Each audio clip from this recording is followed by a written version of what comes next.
Order! Order! You are an incorrigible delinquent at times. Behave yourself, man!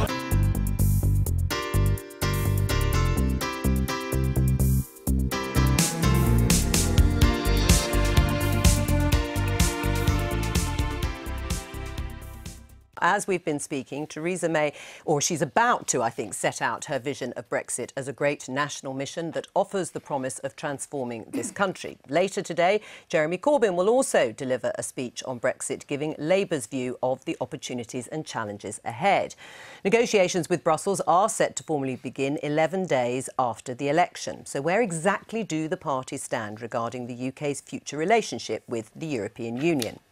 Well, the Conservatives intend to leave the single market and the customs union and seek a deep and special partnership with the European Union.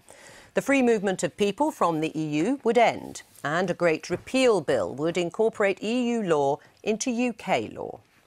Labour says it would scrap the current Brexit white paper and that its negotiations would emphasise securing a tariff-free relationship with the single market and customs union. The party says free movement will end after Brexit and they'd introduce fair immigration rules and would immediately guarantee the rights of all EU citizens in Britain. The Liberal Democrats want to stay members of the single market and the customs union, and they want a referendum on the final deal. The SNP likewise want to protect Scotland's place in the single market, and they're demanding a place for the Scottish Government at the Brexit negotiations.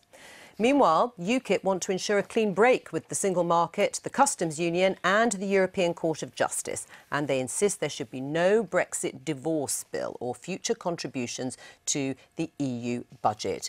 Now, we had hoped to hear from Theresa May's speech, but she's running a little late. But I'm pleased to say Brandon Lewis has joined us again in the studio.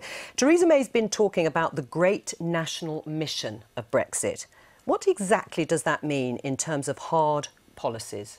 Well, I think it's recognising there is actually an opportunity here. We've made a decision as a country, which we've been clear we will deliver on, and there are several things we want to do. We want to take this opportunity to be a more global, outward-looking country, to do trade deals around the world and with our European partners, but also to deal with something that people on doorsteps yesterday when I was out, as well as over the last year or so, are very clear about, is they want to see the parties very clearly dealing with immigration. But how does that translate into policies? Because actually, I would argue that we don't know much more than we did several months ago in terms of what the offer is from the Conservatives or Labour in those terms. What does it mean in hard policy terms? Well, I think we do know more, actually. I think, first of all, from the Labour point of view, and I've been debating with Diane Abbott myself earlier today, and she's very clear about actually not wanting to end free movement on Labour, and they're seeing immigration potentially even going up. And we're very clear. Labour has said in their manifesto they want an end to freedom of movement. I will tackle Charlie Faulkner on exactly what that means. I have to go on what I've heard Jeremy Corbyn and Diane Abbott saying. That they're actually happy to see immigration go up. We're very clear,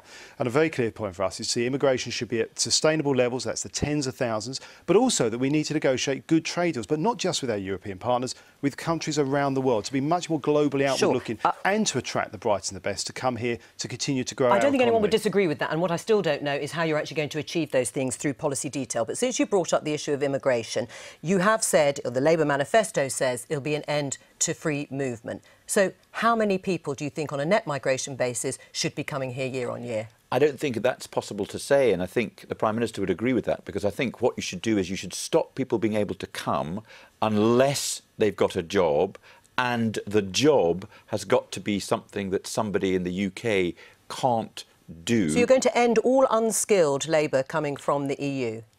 In relation to unskilled labour, there will be significant areas in the British economy where you will need unskilled labour. So the focus in immigration terms has got to be what promotes the UK economy. And when I say what promotes the UK economy, I mean two things. One, you shouldn't be taking jobs away from the UK where there are people who want those jobs. And secondly, and separately, you've got to identify where there are bits of industry, bits of economic activity where if you did take away the immigration, not just from the European Union but elsewhere. Right. That would damage the economy. So what does that mean in terms of farming and agriculture? Because already they're expressing fears that they're not going to be able to get the seasonal workers they need. So in that regard, would you be happy to see similar numbers of unskilled workers coming to work in that industry? I don't know what the numbers are, but if the position is that you needed unskilled workers in agriculture and you couldn't provide that from your own indigenous population, then you would need to allow that to happen. Right, so we will still have unskilled workers coming from within the EU. My own view is that I believe you will have to have that in certain areas. You cannot stop it altogether. Right, and in terms of the numbers of the tens of thousands, it hasn't been hit before, and now you haven't put a timescale on when you will reach that. Do you think you need to put a timescale on it? Well, I think that's where we've been very clear about wanting to make sure we're doing something in a way that's positive for the economy over the course of the next Parliament. Well, hang on, but answer the thing about having... Because you've got a target and you criticise Labour and we're saying we would deliver for not having a target, but you haven't said when you're going to deliver it. Yes, we have. We said we'd deliver it over the course of the next Parliament. And also, let's be clear about what this is... Next Parliament. Let's be very clear about where this is coming from. The draft figures that came out just last week for the last year show that the policies that have been taken forward by Theresa May, in part when she was Home Secretary as well as Prime Minister, are now working. We've seen an 85,000 fall in the last year alone.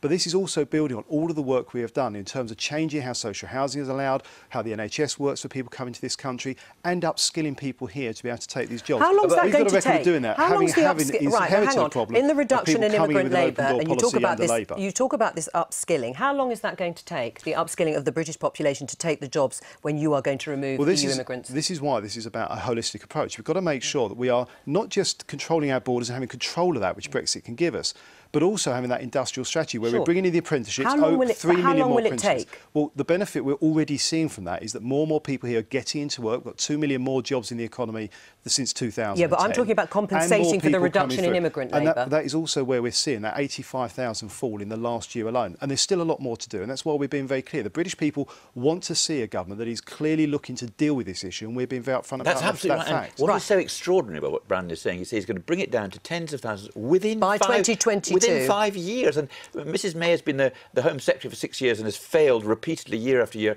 Why didn't you do something about it in relation to wait a minute, let me finish the question. Why did you not do something about non-EU immigration, which is well over 100,000 net at the moment? As you know full well, Charlie, and I know you were over talking to me earlier on, but the reality is this is a Home Secretary who has shut down over 900 bogus colleges over the last few years. Yeah, but we're talking about has it brought the numbers down? Yes, it has. As I say, if you look at let me finish. If you look at the figures just last week alone, it's down about 85,000 just last year alone because of all that work we've been doing over the last few years that is now flowing through. But there is always more to do, and we want to be clear with the British public. We want to tackle this challenge. And the thing is, it's not clear in the Labour manifesto. Developing and implementing fair immigration rules. Well, of course, no one can disagree with that. It depends what you mean by fair. Even you have said Labour needs a clear and identifiable policy on immigration. Has Labour got that? Well, the policy is that you get rid of free movement, which means you stop people coming from the European Union without any proper basis for coming. Well, except you just said you would be prepared to see agreements on things like farming and agriculture to have seasonal workers come in. They would be unskilled workers. Why is that not a basis for them coming? Well, no, but you've just said you were going to have a basis. Yeah, no, I agree. Right, that is a basis, isn't it? Right, but what are you going to do with other sectors? Are you going to have equal numbers coming in on other sectors, on retail, on hospitality? Haven't you got to... Our policy is you identify what the needs of the economy are in a particular... So the needs could be 300,000 and you would be happy with that? You have to try and reduce free movement labour. It's bound to be reduced because what's coming at the moment are people who are coming for work and people who have got no job. So I think it will be reduced. I don't know by how much it will be reduced. Right, so you're saying tens of thousands in 5 years' time? Over the course of the Parliament, yes. Right, so by 2022, that's the guarantee? EU and non-EU, down to tens of thousands. We want to see migration levels coming down to sustainable levels, which we think is tens of thousands over the course of the next Parliament. Yes. So the electorate will be able to hold you to account on that particular issue? That's what's in our manifesto. Now, Labour says it wants to have tariff-free trade with the EU institutions, but won't advocate full membership of the Single Market and Customs Union. And it says, as you have reiterated, free movement will end. How exactly is your position any different to Brandon's? Well, I think we want a close relationship with the European Union. The one thing that is not going to happen if the Tory government stays in power is a close relationship with the European Union. How can you expect to have a close relationship with the European Union when Mrs May's language about how she's going to deal with the European Union is one of hostility and confrontation? Indeed, she accused... But in policy terms, that's not a difference, is it? I mean, having a close relationship or a less close relationship, I mean, you know, these are words. In terms of actual policies, how is the Labour position in terms of Brexit negotiations any different to the Conservatives? We will do everything we can to get an agreement. You say it's not different in policy. It is very likely to be different in result, and that is the key thing that matters to the British public. What, you're going to be able to get completely tariff-free trade and not have freedom of movement? We're definitely. We've said specifically we're not having freedom of movement. We've said specifically we'll aim for a tariff-free deal. Right. They're not going to give us that. They're not going to give us that. No, we have to negotiate it. Right. And tell me who's got more chance of getting it. But you still haven't said, or you've admitted, that there's no policy difference. I mean, you say the results, but there's no policy difference between what the Conservatives are trying to get in these Brexit negotiations and what you're doing. It's very difficult to tell, Joe, because the Tories are so vague about how they're going to conduct these negotiations. Well, actually, I think there is quite a big difference. In what way? Well, there's a difference in terms of what we hear Jeremy Corbyn and some of his shadow ministers saying compared to what's in their manifesto. And I know he said himself he doesn't agree with everything in his manifesto. So it's about what you can actually deliver. And where Charlie's quite wrong is Theresa May, from the very beginning, has been very clear as Prime Minister that she wants to get a good deal with Europe. And I think we can get a good deal, an optimistic deal about free trade for this country. But she says and reducing a bad immigration. Deal is worse than whilst no Labour are deal. talking about seeing immigration actually go up. All the experts said that, and Jeremy and Diana Abbott themselves have said they could see it go up. But she's also been very clear about we want a deal that's good for us and our partners in Europe, actually working together to get a good deal, because these are partners we want to be able to trade with as well as trading globally. So to suggest otherwise is just misleading. And on that, we have to call it a day. Thank you very much, Brandon Lewis. You'll be pleased to know Theresa May has just stood up to start that speech. Timing is everything.